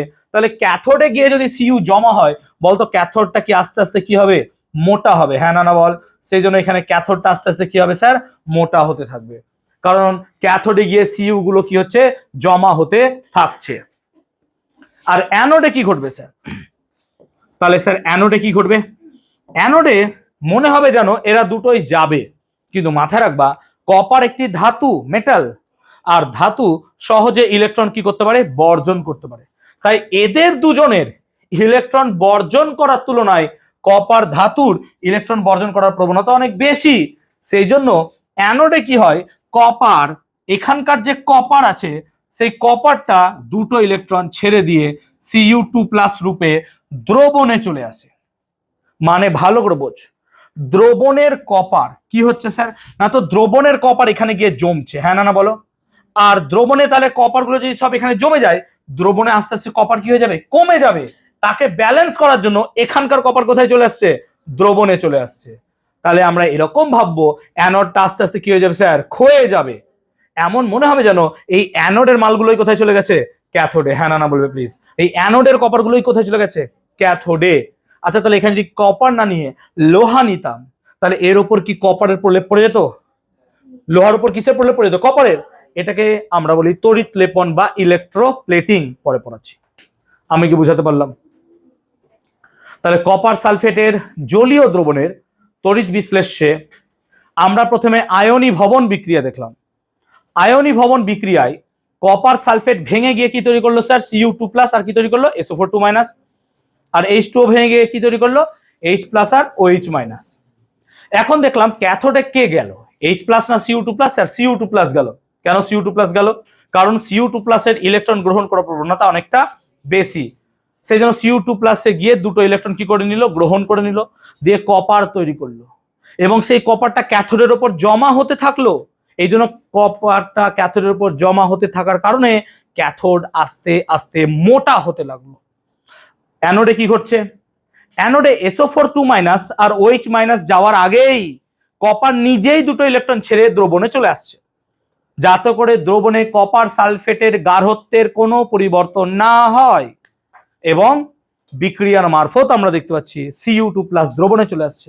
অ্যাজ ইফ এরকম মনে হবে যে অ্যানোডের কপার গুলোই যেন কোথায় গিয়ে চলে গেল, ক্যাথোডে গিয়ে জমা হলো। আমি কি বুঝাতে পেরেছি বলবে প্লিজ? তাহলে এই হচ্ছে গল্প, বুঝাতে পারলাম? চলো আমরা যদি গলিত NaCl এর তড়িৎ বিশ্লেষণ করি, আর ছবিরই দরকার পড়বে না। এবার দেখো, তাহলে NaCl কে প্রথমে ভাঙবো স্যার, দিয়ে তৈরি হবে Na+ আর Cl-। শুধু NaCl নিয়েছে, দেখো গলিত সোডিয়াম ক্লোরাইড, মানে এখানে কোনো জল নাই। তো গলিত সোডিয়াম ক্লোরাইডের তড়িৎ বিশ্লেষণ করলে বলো ক্যাথোডে কে যাবে? ক্যাথোডে যাবে স্যার কে? Na+, নাকি রে? হ্যাঁ না বলবি। Na+ ক্যাথোডে গিয়ে কি করবে, সম্ভাবী কি করবে? সেই ইলেকট্রন বল গ্রহণ করবে, নাকি? ইলেকট্রন গ্রহণ করবে। তো ইলেকট্রন নিয়ে নিল স্যার, দিয়ে তৈরি করলো সোডিয়াম। তাহলে ক্যাথোডে কি তৈরি হবে? সোডিয়াম। আর অ্যানোডে কে যাবে? অবভিয়াসলি স্যার অ্যানোডে যাবে Cl- এবং সেই ইলেকট্রন ছেড়ে দিয়ে কি তৈরি করবে? Cl, আর দুটো Cl এইভাবে তৈরি হবে Cl2। আমরা সেই জন্য কি বলেছিলাম, লা ব্ল্যাঙ্ক পদ্ধতিতে, সরি সংশ্লেষণ পদ্ধতিতে HCl তৈরি করতে জলের তড়িৎ বিশ্লেষণ থেকে প্রাপ্ত ক্যাথোডের হাইড্রোজেন আর সোডিয়াম ক্লোরাইডের তড়িৎ বিশ্লেষণে প্রাপ্ত অ্যানোডের ক্লোরিনকে নেওয়া হয়। তার মানে এখানকার ক্লোরিনটা কোথায় চলে যায়? হাইড্রোজেন ক্লোরাইড বা হাইড্রোক্লোরিক অ্যাসিড তৈরি করতে। বুঝতে পারলি ব্যাপারটা? তাহলে দেখ ক্লোরিন দরকার পড়ছে। ক্লিয়ার হয়েছে ব্যাপারটা? তাহলে গলিত সোডিয়াম ক্লোরাইডের তড়িৎ বিশ্লেষণ করলে ক্যাথোডে পাবি সোডিয়াম আর অ্যানোডে পাবি ক্লোরিন গ্যাস। ক্লিয়ার হয়েছে ব্যাপারটা? ক্যাথোডে সোডিয়াম আর অ্যানোডে ক্লোরিন গ্যাস। এবার তড়িৎ বিশ্লেষণের ব্যবহার। প্রথম ব্যবহার ধাতু নিষ্কাশন। তড়িৎ বিশ্লেষণ ধাতু নিষ্কাশন করতে সাহায্য করে। ধাতুবিদ্যা অধ্যায়ে আমরা সম্ভবত পড়েছি যে সমস্ত ধাতুর অক্সিজেনের প্রতি আসক্তি বিশাল, তাদেরকে কার্বন বিজারণ বা থার্মিট বিজারণ পদ্ধতিতে নিষ্কাশন করা যায় না। সেজন্য তাদেরকে আমরা তড়িৎ বিশ্লেষণ পদ্ধতিতে নিষ্কাশন করি। যেমন সক্রিয় ধাতু কি হতে পারে? সোডিয়াম, পটাশিয়াম, ম্যাগনেসিয়াম, এই সমস্ত ধাতুকে আমরা কি করি? তড়িৎ বিশ্লেষণের সাহায্যে বা অ্যালুমিনিয়াম নিষ্কাশন করি। ধাতুকে পরিশোধন করা যায়। যেমন ধরো তামার একটি আকরিকের নাম হচ্ছে চ্যালকোপাইরাইটস বা চ্যালকোপাইরাইটিস। এই চ্যালকোপাইরাইটিসকে যখন আমরা খনি থেকে উদ্ধার করি, তখন তার মধ্যে অনেক অশুদ্ধি মিশে থাকে। তার মধ্যে সব থেকে বড় অশুদ্ধি হচ্ছে সালফার। একে যদি আমরা অক্সিজেনের উপস্থিতিতে উত্তপ্ত করি, তাহলে ওই আকরিকের মধ্যে থাকা সালফার গুলো অক্সিজেনের সাথে বিক্রিয়া করে, দিয়ে তৈরি করে সালফার ডাইঅক্সাইড, দিয়ে ওই পাথর থেকে বেরিয়ে যায়। তো এরকম ভাবে যদি ওই পাথর থেকে সালফার ডাইঅক্সাইড গ্যাসগুলো বেরোতে থাকে, তাহলে পাথরটা একটা ফাঁপা পিউমিস বা ঝামা পাথরের মতো লাগবে দেখতে, ছিদ্রযুক্ত। এটাকে বলা হয় ব্লিস্টার কপার, এবং এই প্রসেসকে বলা হয় শত বিজারণ। আমি আগের দিন পড়িয়েছিলাম শত বিজারণ কি না, তো যে পদ্ধতির সাহায্যে অক্সিজেনের উপস্থিতিতে ধাতুকে পোড়ানো হচ্ছে, শত নিজেই বিজারিত হচ্ছে, অন্য কোনো বিজারক এখানে দরকার পড়ছে না। তাহলে এই ব্লিস্টার কপার থেকে বিশুদ্ধ কপার পেতে আমরা ধাতু পরিশোধন করতে পারি, আর একটি ধাতুর উপর অন্য ধাতুর প্রলেপ দিতে পারি। তাকে কি বলছি? তড়িৎ লেপন। একটু আগে কি তড়িৎ লেপনটাই বলছিলাম। তো চলো প্রথমে ধাতু নিষ্কাশন করি। আমাদের তড়িৎ বিশ্লেষণ সিলেবাসে ধাতু নিষ্কাশন শুধু অ্যালুমিনিয়ামের আছে, অর্থাৎ অ্যালুমিনিয়াম ধাতু নিষ্কাশনটা আমরা এখানে পড়বো। তো তোমরা তোমাদের বই বা নোটস দেখতে পারো অ্যালুমিনিয়াম ধাতু নিষ্কাশন। চলো অ্যালুমিনিয়াম ধাতু নিষ্কাশনটা আমরা পড়ছি।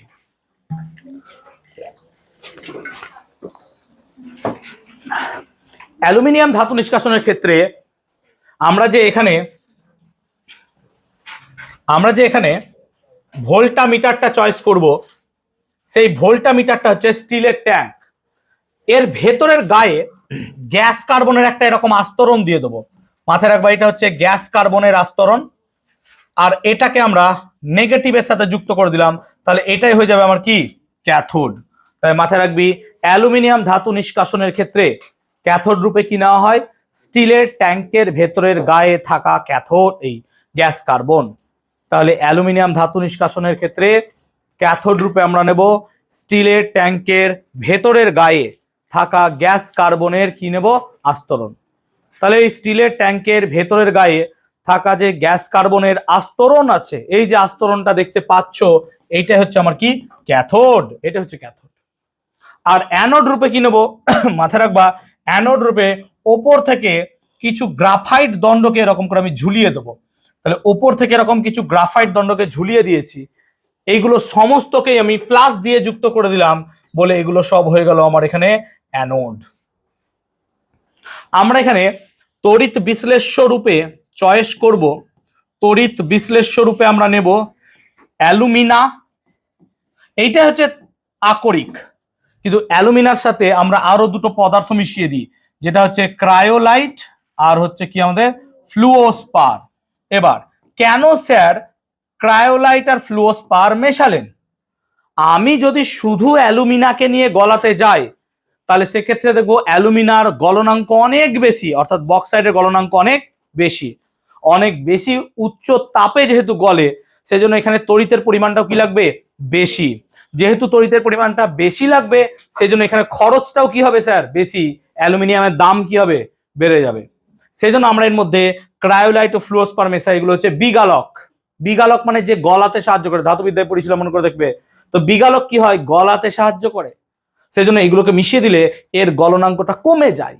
গলনাঙ্ক হ্রাস করানোর জন্য বিগালক ব্যবহার করি আমি। হয়তো ধাতুবিদ্যার নোটস তোদের কি দেওয়া হয়েছে, ধাতুবিদ্যার নোটসটা আজকে দেবো, তো এই ধাতুবিদ্যার নোটসে দেখবি তোদের সেই বিগালকটা আছে, সেই বিগালকটা মোটামুটি পেয়ে যাবি কাকে বলে। তো যে সমস্ত পদার্থ কি হয় আমাদের উষ্ণতা কমাতে সাহায্য করে তাদেরকে বলা হয় বিগালক। আমি বুঝাতে পারলাম কথায়। তো এই বিগালক মিশিয়ে করা হয়। এবার বলো আয়নীভবন বিক্রিয়া কি হবে? স্যার আয়নীভবন বিক্রিয়া হবে এরকম, অ্যালুমিনা কি Al2O3, এটা ভেঙে গিয়ে তৈরি করবে 2Al3 প্লাস 3O2 মাইনাস, এটা হচ্ছে অ্যালুমিনার কি বিয়োজন বিক্রিয়া। নিশ্চয়ই নোটসে বা বইয়ে পাবা, চিন্তা করো না। তো দেখো অ্যালুমিনার বিয়োজন বিক্রিয়া পেয়েছো। এবার বলো ক্যাথোডে কে যাবে স্যার? নিশ্চয়ই অ্যালুমিনিয়ামটা যাবে, হ্যাঁ না বলবে, কারণ ক্যাটায়ন কোথায় যায় ক্যাথোডে। তাহলে যদি ক্যাথোডে দেখো তাহলে স্যার ক্যাথোডে যাবে কে ওই 2Al3 তাহলে এ কটা ইলেকট্রন নেবে এখন বলো তো? ভেরি গুড, 6টা। কেন 3 2 6 দেখতে পাচ্ছ, তাই পট করে 3 আছে বলে 3 ভাবো না, আগে 2খানা আছে, সেজন্য সে 6টা ইলেকট্রন নেবে, দিয়ে তৈরি করবে 2Al। মানে আমরা বলতে পারি কি ক্যাথোডের গায়ে গায়ে কি জমা হবে স্যার অ্যালুমিনিয়াম, সে অ্যালুমিনিয়ামগুলোকে বার করে নিতে পারবো। আর অ্যানোডে কি হবে স্যার? না তো স্যার অ্যানোডে যাবে কে, না তো অ্যানোডে যাবে 3O2 মাইনাস, সে কটা ইলেকট্রন ছেড়ে দেবে 6টা, দিয়ে 3টে অক্সিজেন তৈরি করবে। একটা কথা স্পষ্ট দেখো, ক্যাথোডে যতগুলো ইলেকট্রন গৃহীত হচ্ছে অ্যানোডে ঠিক ততগুলো ইলেকট্রন বর্জিত হচ্ছে। মানে তড়িৎ বিশ্লেষণে ইলেকট্রন গ্রহণ বর্জন সর্বদা কি হবে স্যার সমান। তড়িৎ বিশ্লেষণে ইলেকট্রন গ্রহণ বর্জন সর্বদা কি হচ্ছে সমান, যটা ইলেকট্রন ক্যাথোডে গৃহীত হচ্ছে তটা ইলেকট্রন অ্যানোডে বর্জিত হচ্ছে। Is it okay or not বলবে প্লিজ। তাহলে এটা হচ্ছে অ্যালুমিনিয়াম ধাতু নিষ্কাশন, এবং এর সাহায্যে আমরা অ্যালুমিনিয়াম ধাতুটাকে কি করতে পারি নিষ্কাশন করতে পারি। দেখতে পেলে বিক্রিয়া তোমরা, এভাবে আমরা অ্যালুমিনিয়াম ধাতুকে নিষ্কাশন করতে পারবো। ক্লিয়ার? তাহলে অ্যালুমিনিয়াম ধাতু নিষ্কাশন নিয়ে কোনো সমস্যা?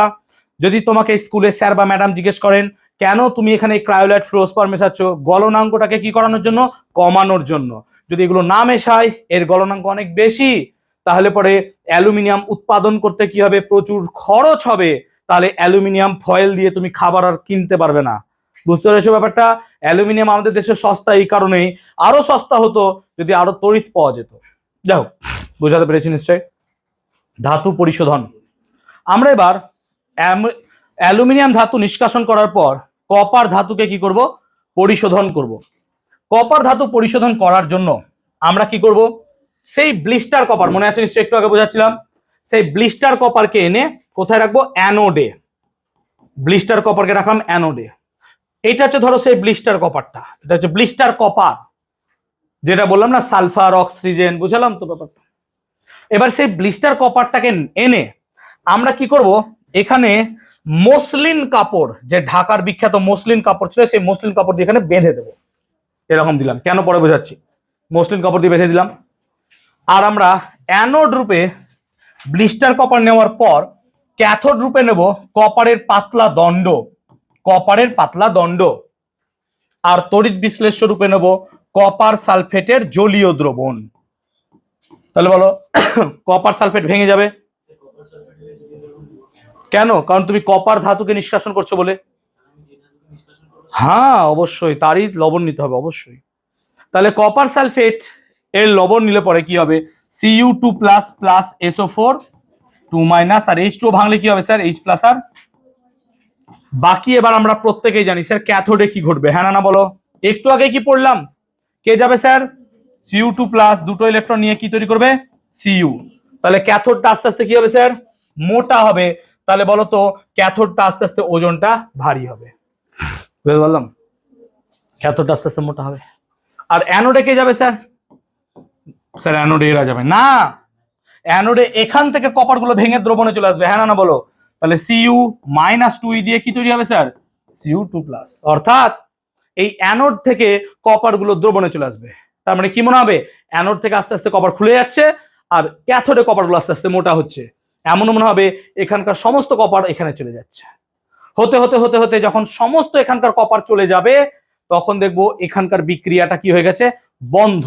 যখন বিক্রিয়া বন্ধ হয়ে গেছে তুমি বুঝে নেবে এখানকার সমস্ত কপার কোথায় চলে গেছে? ওখানে। তখন এটাকে তুলে নিলে তুমি বিশুদ্ধ কপার পেলে। কত বিশুদ্ধ? প্রায় 99.99% বা 99.9% এরকম বিশুদ্ধ তুমি কপার পাবে। এবার এইটাকে যদি মসলিনের কাপড়টাকে খোলো তাহলে তলে দেখবে কাদার মতো এক প্রকার পদার্থ লেগে রয়েছে। কেন স্যার? মসলিনের কাপড় যেহেতু খুব সূক্ষ্ম, তাহলে এখানে থাকা অশুদ্ধিগুলো আর দ্রবণে আসতে পারেনি, ওই মসলিনের কাপড়ের তলায় কাদা আকারে জমে গেছে। তাহলে সেই কাদা আকারে জমে গেছে কোথায় স্যার? অ্যানোডে। তাই তার নাম দেওয়া হলো অ্যানোড মাড বা অ্যানোড কাদা। তাহলে অ্যানোড মাড কাকে বলে? কপার পরিশোধন বা তামা পরিশোধনের সময় মসলিন কাপড়ের তলায় অ্যানোডে যে কাদার মতো অংশ পাওয়া যায় তাকে বলা হয় অ্যানোড মাড বা অ্যানোড কাদা। এই অ্যানোড মাড বা অ্যানোড কাদায় কিছু গুরুত্বপূর্ণ ধাতু পাওয়া যায়, যেমন ধরো সোনা, রূপা, প্ল্যাটিনাম ইত্যাদি। কিন্তু মাথায় রাখবো অ্যানোড মাড বা কাদায় কখনোই তামা ধাতুটি পাবে না। যেমন ধাতুবিদ্যায় পড়েছিল জার্মান সিলভার, সেখানে সিলভার নামক কোনো পদার্থ থাকে না, নামটা জার্মান সিলভার।